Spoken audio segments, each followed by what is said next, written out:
voy a empezar a grabar ya. Ya. Legislación laboral, chiquillo, en sí, hay que entender lo que se basa netamente en el Código del Trabajo. O sea, el Código del Trabajo nos va a dar todas las directrices para considerar distintos elementos, ¿ya? Como por ejemplo la contratación, los tipos de contrato, qué pasa con los permisos, con los feriados, y también el tema de desvinculación.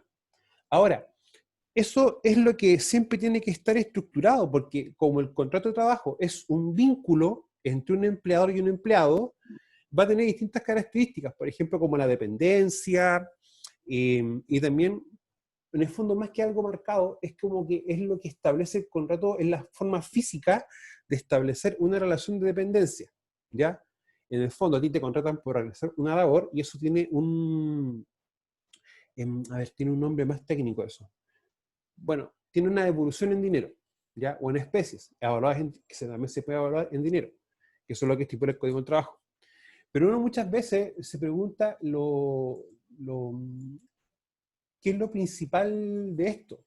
Y vamos también a empezar a compartir pantalla, chiquillos. Ya. Nunca hay que perder que la relación laboral es un nexo jurídico entre empleadores y trabajadores, ¿ya? Persona proporciona su trabajo o presta servicios bajo ciertas condiciones, a cambio de una remuneración, la cual está bajo un contrato de trabajo. Ahora, ciertas condiciones. La persona tiene que trabajar bajo ciertas condiciones, que es lo que está estipulado por el contrato de trabajo. Sin embargo, el empleador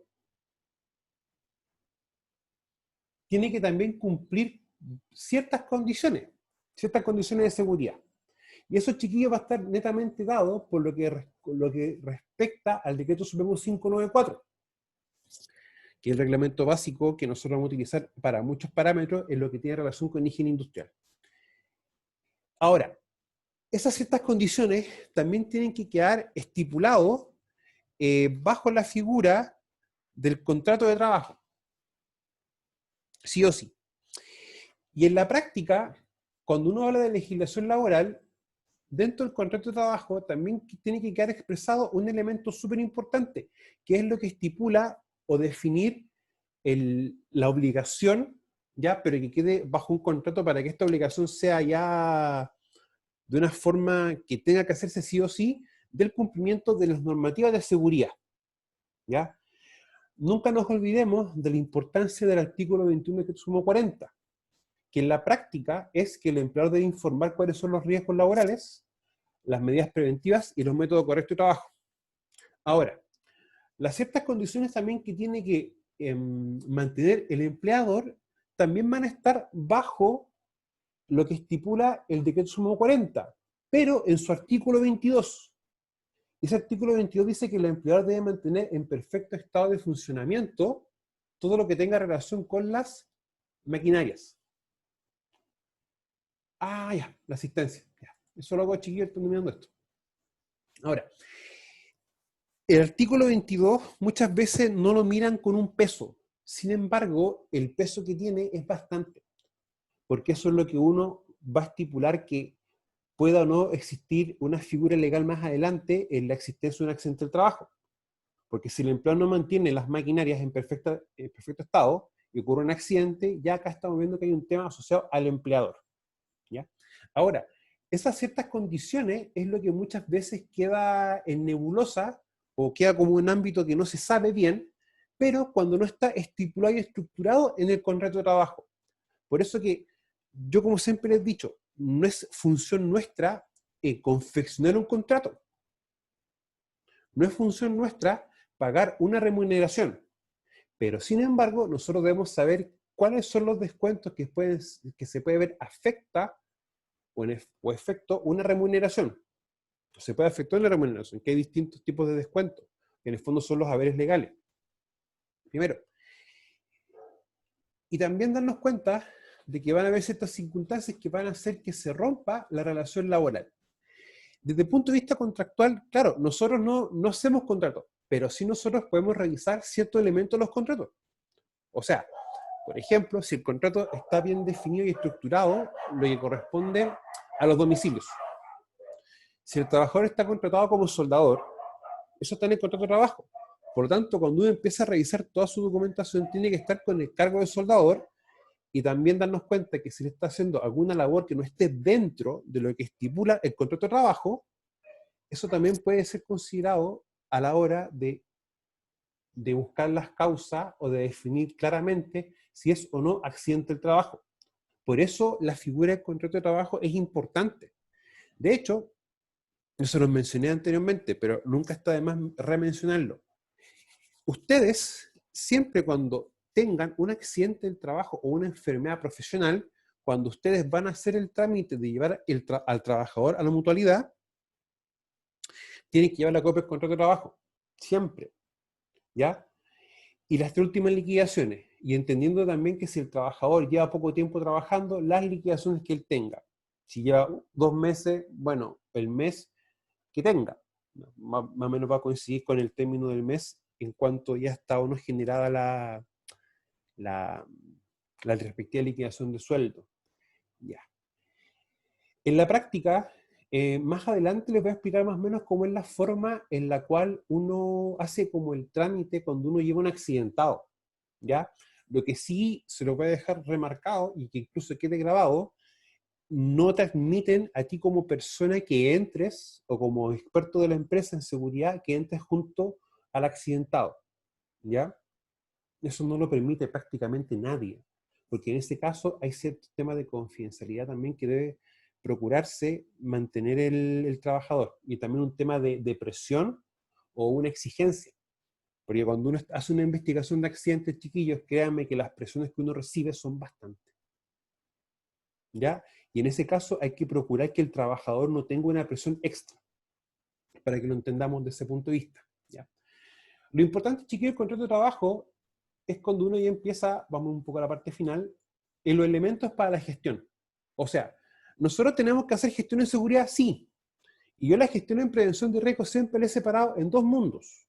Un mundo que es toda la parte documental, o sea, una parte documental en la cual tengo mis procedimientos, mis inspecciones, mis observaciones, hago las capacitaciones, hago los distintos trabajos con las mutualidades, veo muchos temas de seguridad. Y eso tiene que estar, y también revisión de aspectos de seguridad en la parte de la relación laboral. Y eso siempre tiene que estar documentado. Todo lo que yo haga en terreno, que es el segundo mundo, tiene que tener un respaldo documental. Eso es así, porque a mí me dicen, ¿hiciste inspección? Sí, sí la hice. ¿Y dónde está el respaldo de la inspección? No lo tengo. Entonces, si no hay un respaldo, aunque sea la hoja que esté por último en digital, aunque siempre debe estar el respaldo en físico y un respaldo en digital por si llega a alterarse el físico, pero la idea siempre es mantener el físico, siempre. Porque ese es el medio de prueba o de respaldo que tú estás haciendo tus distintos trabajos. Dentro del elemento de gestión, tenemos estos 3 elementos de acá. ¿Ya? Horario, labor y direcciones. Las direcciones importan, sí, para definir bien la figura del accidente de trayecto entre la casa-habitación, viceversa. Y si tenemos 2 trabajos con 2 empleadores distintos, para también tipificar del accidente de trayecto entre trabajos, que esa en primera instancia es un elemento importante. Cada vez que yo haga un cambio de dirección, debo informarle a mi empleador, y mi empleador va a tener que realizar conmigo un anexo de contrato por cambio de domicilio. Y eso va a estar siempre así. Y eso, chiquillo, nunca lo olvide, porque eso siempre se olvida. Ahora, cuando nosotros tenemos que tramitar, por ejemplo, la prestación médica para un trabajador que sufrió un accidente de trayecto, nos van a pedir el contrato de trabajo, pero también que nos van a pedir una copia del libro de asistencia. Y eso tienen que tenerlo siempre, porque te lo van a pedir, ¿ya? Eso pasa mucho también cuando tenemos trabajadores que están haciendo su labor de noche. Tenemos turno día y turno noche. Entonces, eso también tiene que quedar bien definido en el contrato de trabajo. Otro tema importante, si por ejemplo hay algún cambio en los horarios de trabajo, eso también tiene que quedar definido claramente en un anexo de contrato, por cambio de horario de trabajo. ¿Ya? O sea, y eso a nosotros no importa, sí nos importa, porque si tenemos un trabajador que se accidenta fuera del horario de trabajo, la única forma que tú lo estés haciendo es porque estés trabajando horas extra. Y eso es así. No tiene doble o triple lecturas. Ya. Ahora, la labor y el horario en muchos aspectos van de la mano. Ya. ¿Yo puedo hacer horas extra? Sí, lo puedo hacer. La ley me lo permite, no me lo prohíbe. Sí me va a prohibir el tipo de labor que yo pueda hacer. Me explico. Tenemos un soldador. Y un soldador, cuando está soldando, va a quedar redundancia, está expuesto a un agente interhigiénico, a un humo metálico. Ya. Eso es una sustancia química, en el cual, o en el fondo, se puede clasificar como un contaminante químico, que es lo más correcto, y en el cual el trabajador puede estar expuesto a una concentración. Ya. Otro ejemplo es si tenemos una empresa que hace análisis químico y utiliza algún reactivo, algún insumo como un ácido. Un ácido es una sustancia química, ¿ya?, líquida, que a temperatura ambiente puede pasar a fase gaseosa. Por lo tanto, puede estar expuesto hasta una cantidad máxima. Cuando tenemos ese evento, ¿qué da a entender la ley? Que si yo estoy haciendo trabajos de sobretiempo o horas extra, no puedo estar haciendo horas extra cuando tengo trabajos expuestos a este tipo de sustancia o a esta condición. Y eso es así. Por eso es importante cuando uno empiece a ver que se están efectuando trabajos bajo el concepto de horas extra, esto de acá tenga concordancia, porque si la labor implica exposición a sustancias químicas, no se puede realizar. Así de simple. Y eso como uno tiene que entender como que si la ley me dice que yo puedo estar expuesto hasta 10 unidades de un contaminante X, eso se entiende que son para 45 horas semana y una exposición de una jornada de trabajo de 9 horas. El día tiene 24. Si yo resto la jornada de trabajo, voy a tener entre 8 y 16 horas más, o sea, de 15 y 16 horas más o menos. Y es el tiempo que el cuerpo va a recuperar los niveles de exposición, o el cuerpo puede eliminar esos distintos elementos que estuvo expuesto, para después poder seguir trabajando. Por eso es que es importante señalar ese evento. De ahí que la ley misma me prohíba que yo no puedo hacer labores en mis horas extras bajo ese concepto. Porque en el fondo estoy restando a la persona tiempo de recuperación. Ahora, si ustedes se van dando cuenta, estos tres elementos son importantes, por eso que son como reiterativos en explicación, para el tema de la gestión de seguridad. Ahora, nosotros estamos claros que el contrato de trabajo en sí es un vínculo contractual y proporciona su trabajo o presta servicios. Pero hay un tema. ¿Qué pasa si la persona tiene un cambio en su trabajo? Si, por ejemplo, lo contratan ya como asistente, pasa como maestro primera. O de maestro segunda pasa a maestro primera. El trabajo va a variar. Por lo tanto, la relación laboral también varía. Porque en este aspecto vamos a tener que trabajar bajo un contrato de trabajo nuevo. Realizar o tener un nuevo vínculo contractual. ¿Y qué implica eso? Que lo más probable, que todo lo que está acá, o más que nada, esto que está acá, sufre un cambio. Por lo tanto, ¿cómo va a afectar ese aspecto de la gestión en seguridad en el que toda la gestión documental de nuestro ámbito, primero cambia el contrato, y segundo, toda la documentación nuestra en tema de prevención de riesgo, como están con un cargo antiguo, tienen que llevarse un cargo nuevo. Por lo tanto, cambian tus riesgos, cambian tus métodos correctos de trabajo, que son tus procedimientos de trabajo, y cambian también tus medidas preventivas. O sea, y eso, chiquillos, es bien tajante. Se tiene que hacer así. Porque si yo tengo un contrato de una persona que, por ejemplo, es ayudante de soldador y ya pasa como soldador y se accidenta haciendo una labor de soldador, no de ayudante, y tengo un contrato de ayudante, técnicamente se va a considerar accidente del trabajo.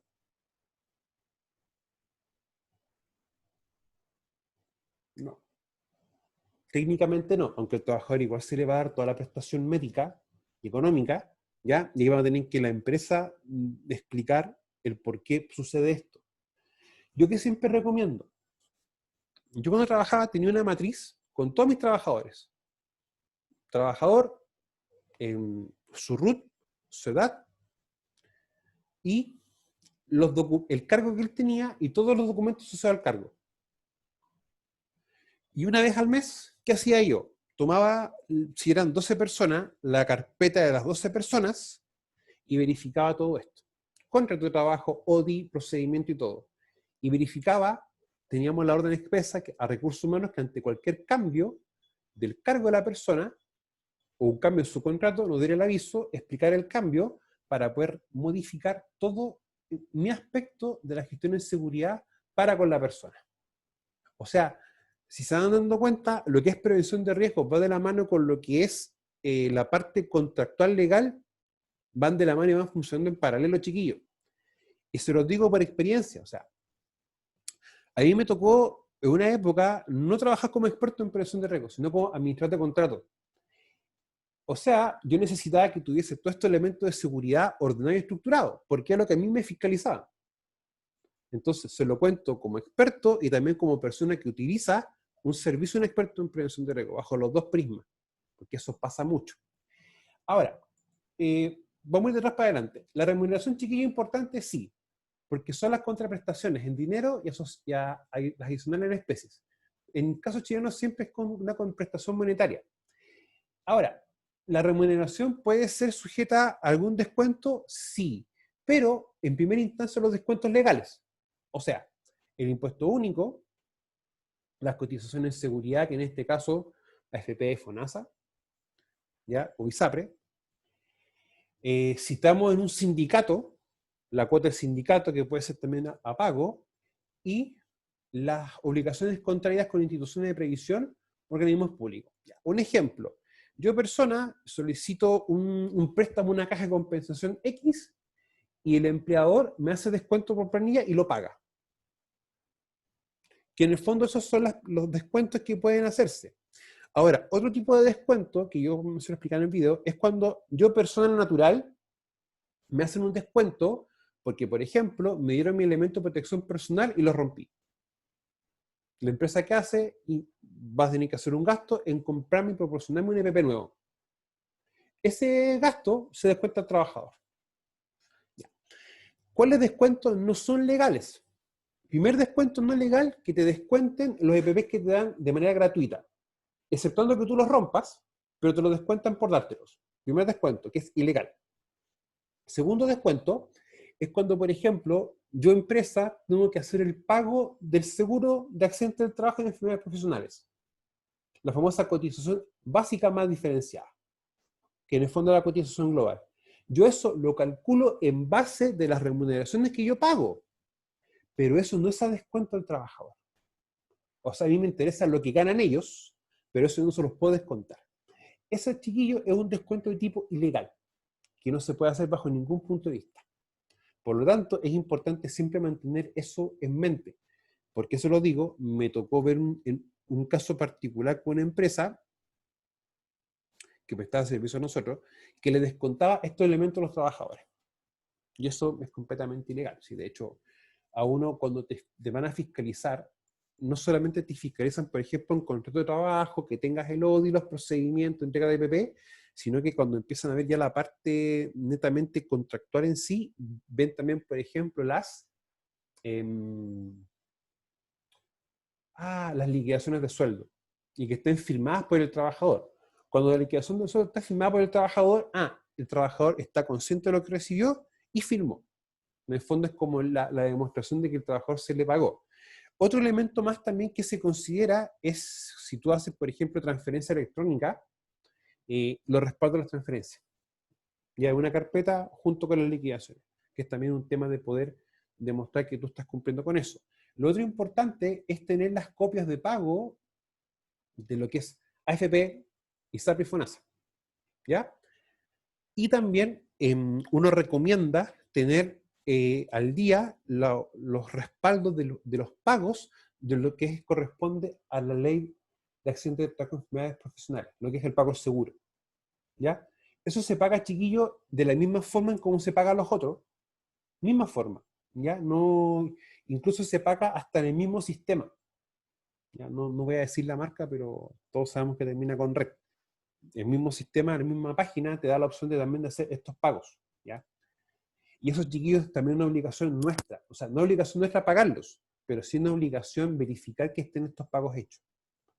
¿Ya? Porque va a haber un tema, por ejemplo, si tenemos un accidentado y resulta que la empresa no ha hecho los pagos a los deberes legales. Entonces, en no pagar estas cosas y no pagar lo que es la cotización global, que es la básica más diferencia que viene al pago de la ley de exención de trabajo y enfermedades profesionales, es algo complicado. ¿Ya? Es muy complejo. Más adelante, en el segundo módulo, les voy a explicar cómo uno puede hacer, cómo uno puede adherir una empresa nueva al sistema mutual, a la mutualidad que sea. Es bien sencillo, no es complejo, pero también se lo voy a explicar porque es importante, porque también me tocó ver lo que está ahí. Dentro de los feriados legales, chiquillos, a ver, los feriados es importante, sí. Bueno, la proporcional, ¿ya? Y la colectiva. La proporcional, chiquillo, es cuando no precede cuando tengo menos de 30 días trabajados. ¿Ya? Eso no se va a pago. Pero también lo que importa es el feriado colectivo, que es cuando una empresa decide que todos los trabajadores tengan un feriado completo. Todos. Y ahí viene un tema. Los descansos laborales son importantes, sí, específicamente el diario, ya que el diario es importante tenerlo más en específico cuando uno está expuesto a condiciones de frío, calor, sustancias químicas, ruido y vibraciones. Es que eso es importante mantenerlo bien cuadradito, para que nunca lo olvidemos. Dentro también de el descanso semanal y jornadas bisemanales, que esto también va dependiendo muchas veces del tipo de contrato. Este tipo de descanso, el bisemanal, se da mucho más, por ejemplo, cuando tenemos gente que trabaja de vendedor en retail. Se da mucho más esta figura, por si acaso. Ahora, las licencias médicas a nosotros nos importan desde el punto de vista de seguridad, sí, mucho. Ya. Pongamos un ejemplo. Tengo un trabajador que sufrió un paro cardiorrespiratorio. Sufrió un paro. Tiene una licencia médica y él vuelve a trabajar. Consulta. ¿Puedo yo someterlo al mismo trabajo que tenía antes, si es un trabajo que implica riesgos altos? No. No. Ya. Primera cosa, ya se da por entendido de que el trabajador terminó la licencia está en condición para, pero es deber y función del empleador verificar el estado de salud del trabajador, que uno recomienda siempre que después de licencias complejas, ya, se haga un examen médico, un examen ocupacional, para que realmente el examen diga que la persona está en condición apta para poder volver al trabajo. Porque si lo hacemos así por hacerlo, nosotros no somos facultativos para poder determinar si realmente la persona está bajo la condición. ¿Ya? Es un elemento también que uno debe considerar muchas veces. Y eso es importante, chiquillos, o sea, ver siempre eso. Ahora, la licencia médica en sí es un derecho, ya que todo trabajador tiene. El tiempo va a durar dependiendo de la patología que tú sufras, ¿ya? Y el sistema de pago, créanme que a veces es un parto. ¿Ya? Hay temas a veces legales que, más que nada, más que temas legales, el tema de la tramitación, que es un poco complejo. Ahora, lo importante es el tema de los tiempos de entrega de las licencias médicas, ¿ya? Y también dar aviso. O sea, si uno se enferma, en primera instancia, dar aviso que uno no va a ir, ¿ya? Que uno va a ir al médico, y también dar aviso si se genera una licencia médica. Se lo digo así porque muchos médicos trabajan con licencia electrónica. Entonces, si tú es electrónica, das aviso, ¿sabes qué? Fui al médico y les va a llegar una licencia electrónica, ¿ya? Para que ellos también estén al tanto de aquello. Y si no es el caso, tú tienes que llevar la licencia médica, ya para en el fondo tramitar esto y que se haga el pago de tus días no trabajados. Y que en el fondo eso viene en el fondo a compensar lo que tú no puedes trabajar desde un punto de vista económico, para que también lo tengamos bien en mente. El tema, chiquillo, de no respetar estas cosas de acá y no dar aviso, recuerden, cuando uno se ausenta un par de días de trabajo, también es una causal de despido. ¿Ya? Por eso es importante tomarlo en cuenta. Se los digo así, se lo explico, porque es importante nosotros saber en primera instancia qué trabajador está con licencia, ¿ya? La licencia médica viene cerrada, y uno no sabe muchas veces, y de hecho uno no sabe, no tiene cómo saber el motivo por qué el trabajador presentó licencia, ¿ya? Pero es importante también darnos cuenta que si hay una complicación médica, entender eso, o sea, nosotros no podemos exponer a una persona a situación de riesgo, que realmente no esté como situaciones. Los otros permisos que son bien importantes, bueno, acá están todos los permisos, ¿ya? El permiso de maternidad es sumamente importante, ¿ya? Y nosotros también tenemos que darnos cuenta de que si tenemos madres que vuelven en un postnatal, em, dar las facilidades como empleador para que la persona pueda cumplir con la ley, en el fondo pueda amamantar, ¿ya? Pero también tratar de exponerla a riesgos, como por ejemplo exposición a sustancias químicas, para que evitar un problema con su cuerpo, ¿ya? Y que pueda sufrir una alteración en lo que es la generación de leche. Un tema también muy importante. Bueno, los permisos especiales, ya y subsidio y permiso, tienen mucha relación también con lo que es la ley sana. De aquí el descuento que se hace a la cotización básica que va a pago para poder cumplir estas licencias. De que muchas veces, antes que esta ley se generara, las madres tienen que pedir licencias por una enfermedad propia para poder darle atención a su hijo, ¿ya? Ahora, por cargos cívicos, a ti en el fondo no te pueden negar el derecho a votar, ¿ya? Si te toca la suerte de ser vocal de mesa o participar en alguna estructura en relación con eso, también no te pueden negar el asistir y eso no está en descuento tuyo, no te descuentan de tu remuneración, ¿ya? Para que también lo tengamos bien clarito. Bueno, nacimiento muerto de un hijo, ya te van a dar el tiempo respectivo, 7 días de corrido de permiso pagado, ¿ya?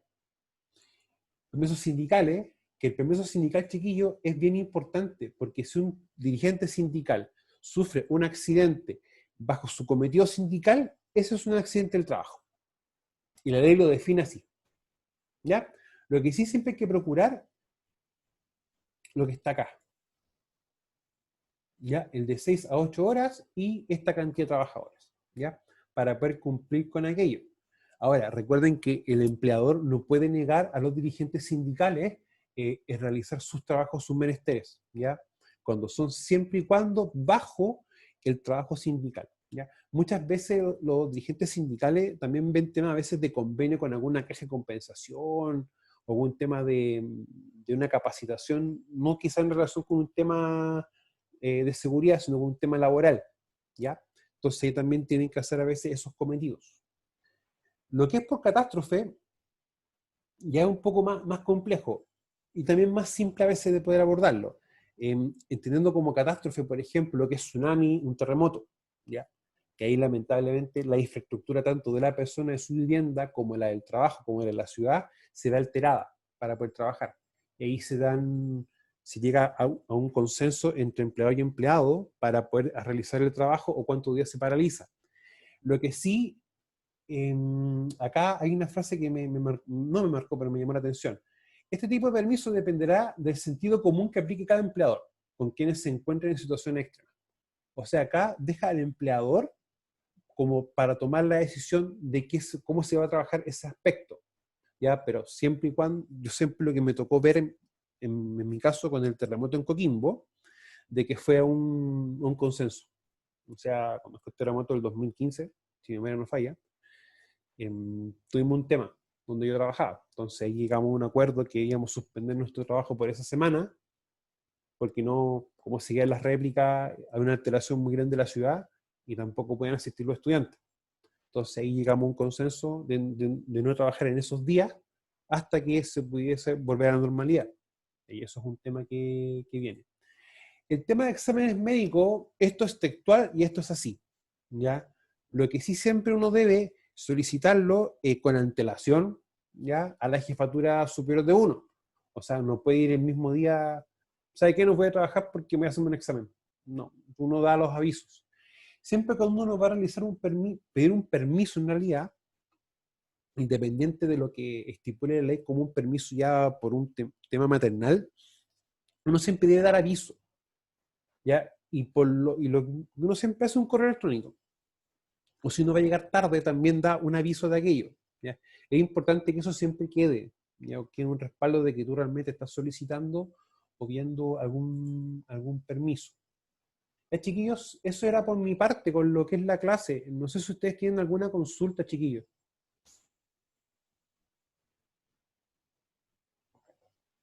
Sí, profe, tengo una. ¿Seguro? ¿No nada? ¿Sí? ¿No? ¿No? Yo, Ya. Tania, dígame. espérame, es que, espérame.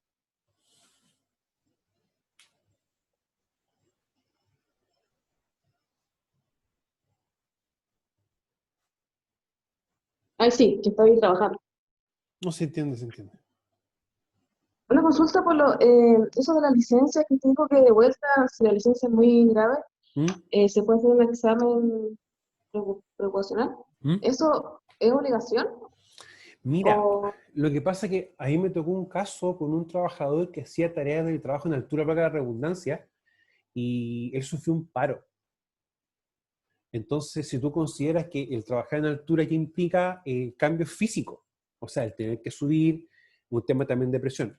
Entonces, lo que da interpretación el código del trabajo es eso, ¿ya? Ahora, siempre que uno tenga dudas, lo mejor es preguntar, en este caso, a la Dirección de Inspección del Trabajo y también hacer la respectiva consulta a la mutualidad, ¿ya?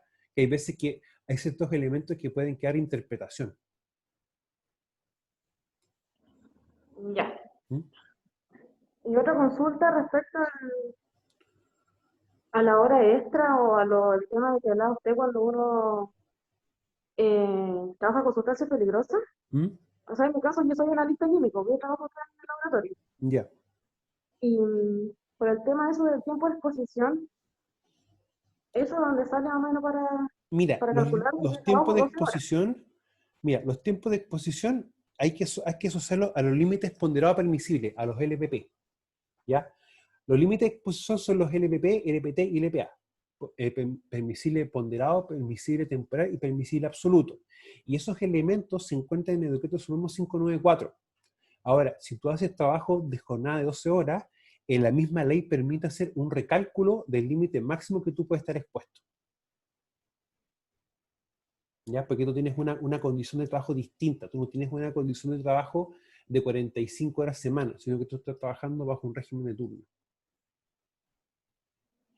Claro, O sea, no estás trabajando una jornada de 8 o 9 horas, no, una jornada de mayor tiempo.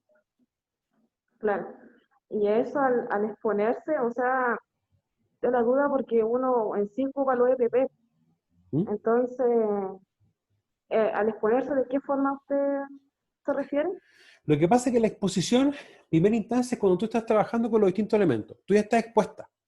Lo que tú al utilizar los EPP, en sí vas a tener una medida de control, que en el fondo va a evitar que una porción del agente contaminante ingrese fácilmente a tu cuerpo. ¿Ya? Ahora, cuando uno trabaja con sustancias químicas, lo primero es verificar las condiciones de ventilación. En este caso, si son sustancias ácidas, por ejemplo, o alguna sustancia que pueda pasar a fase gaseosa fácilmente, un sistema de extracción directo. Ya para que en el fondo el gas no haga este ejercicio hacia tu cara, sino que haga un ejercicio hacia una salida, o un sistema de extracción de aire. Claro, sí. ¿Sí? En todo caso, Ya. eso ya va a partir más por el tema de las evaluaciones, que eso tenemos que verlo ya en el taller 2. ¿Mm? Ya. Ya, chiquillos, si no hay más, nos vemos el día de mañana. Les voy a enviar, eso sí, el link correcto, porque yo me condoré yo. ¿Ya, chiquillos? Que tengan muy Profe, la buen día. asistencia, Cuídense. La subo al tiro, la la cargo al subo. tiro. Ya, ¿Ya? ya. Ya, chiquillos, chao, chao. Gracias. Es usted, chao, chao. Chao.